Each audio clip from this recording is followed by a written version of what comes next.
Здравейте, приятели! Това е Рая, нашето бебе Ара, която взехме на 7 месеца, а оперението й беше в ужасно състояние. Счупени пера, рязани краища, липса на блясък и, честно казано, изглеждаше така, сякаш е минала през пералнята. Само погледнете за какво става въпрос.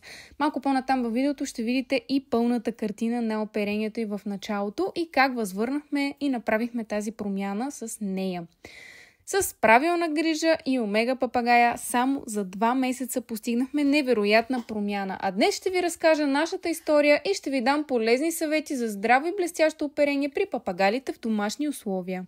И сега нещо много важно. Преди да започнем с решенията, трябва да разберем защо перата могат да изглеждат зле. Причините могат да бъдат медицински, като паразити, инфекции, хранителни дефицити или хормонални проблеми. При такива съмнения трябва да бъде прегледан папагал от ветеринар. Ако ветеринария потвърди, че няма здравословен проблем, то тогава причината обикновено е начина на живот. Стрес, скука, лоша диета, липса на умствена стимулация, неподходяща среда или липса на витамини и минерали. Да направя една вметка, това са кадри от почти първите дни в нашия дом на Райчето. А сега продължавам с историята, тъй като Рая нямаше никакви заболявания и беше абсолютно здрава.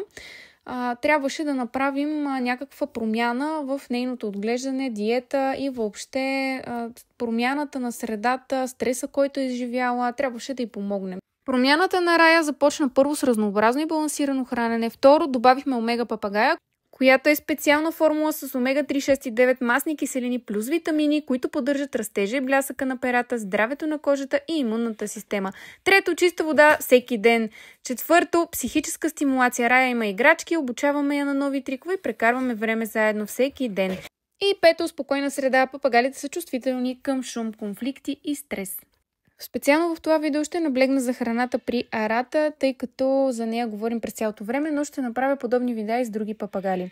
Ето какво включваме при Рая. Варивай, кълнове, накиснати или покълнати, леща на худ, боб мунг, богати на протеини и витамини. В сайта на Папагали.net ги има.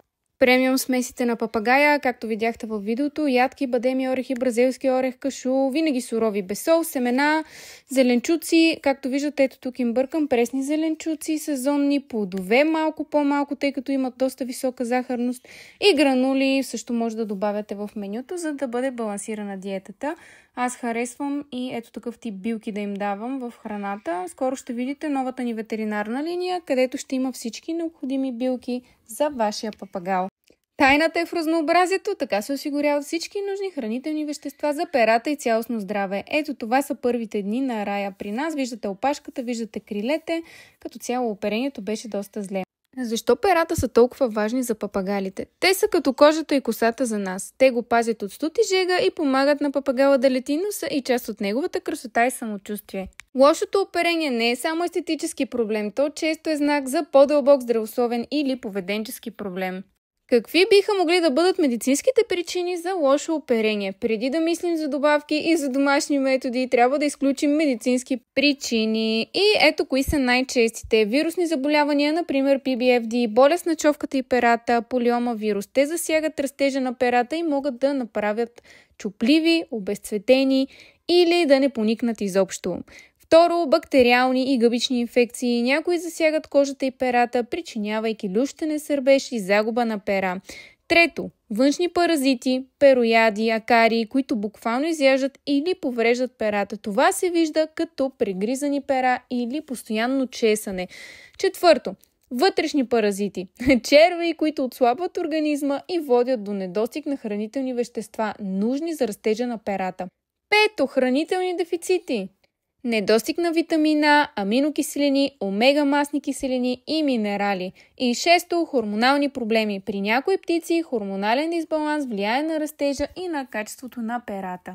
Сега сигурно се чудите как да обезпаразитите своя папагал. Да, папагалите могат да имат нужда от вътрешно и външно обезпаразитяване спрямо вида. Някои изискват по-често обезпаразитяване, други не толкова.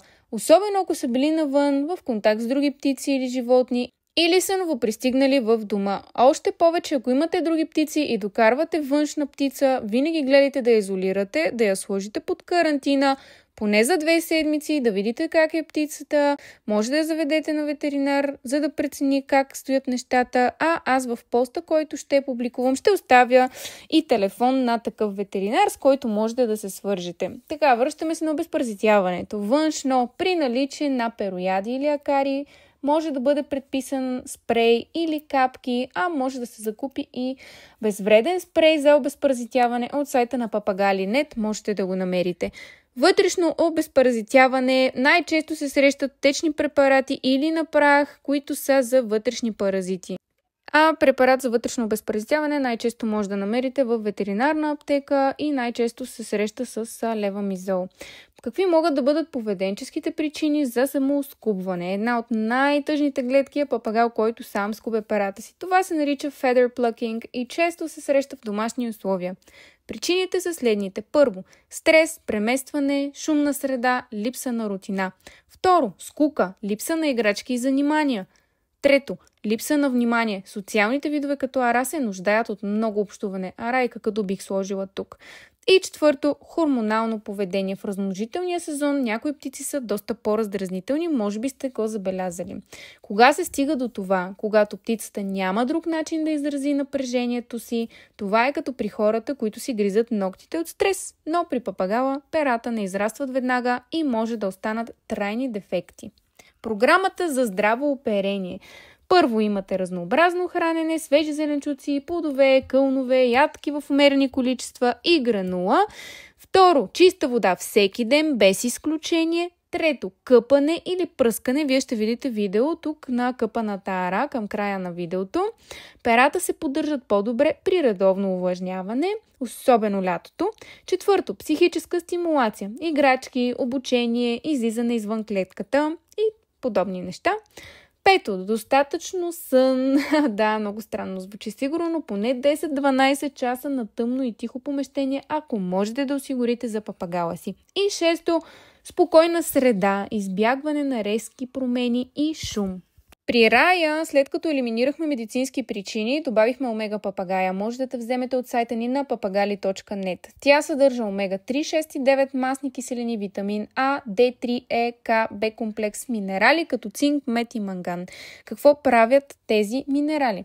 Подпомагат растежа на перата, поддържат кожата здрава и без сухота, подобряват имунната система, дават блясък и плътност на оперението.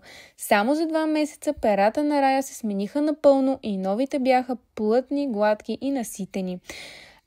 Има какво още да се желая определено, но като за първа смяна на доста увредени пера, ние сме доста доволни. А тук ви показвам и на наши други клиенти резултатите с омега. Проблемите с оперението винаги имат причина. Преди да търсим козметично решение, трябва да намерим източника. Дали е здравословен, паразитен, поведенчески.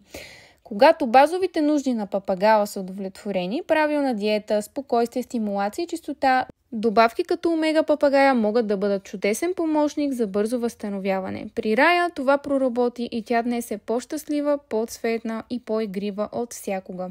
Ако и вие имате история с перата на вашия папагал, споделете ми я в коментарите. Много ще се радвам да чуя и вие с какво се сблъсквате в ежедневието си. Преди малко видяхте Рая изкъпана днес. Все още не е изсъхнала на това видео, но това е нейният резултат за 2 месеца. Очакваме като паднат тези пера, втори път вече да пристигнат съвсем най-хубавите й пера, но за сега имаме голямо подобрение, че въобще има някакви пера, опашката й е доста дълга, клюна започва да става лъскав и хубав, отпред оперението е чудесно. Единствено с крилете все още се борим и малко с опашката, но за сега това е нашия резултат. Благодаря, че бяхте с нас. Чао, чао!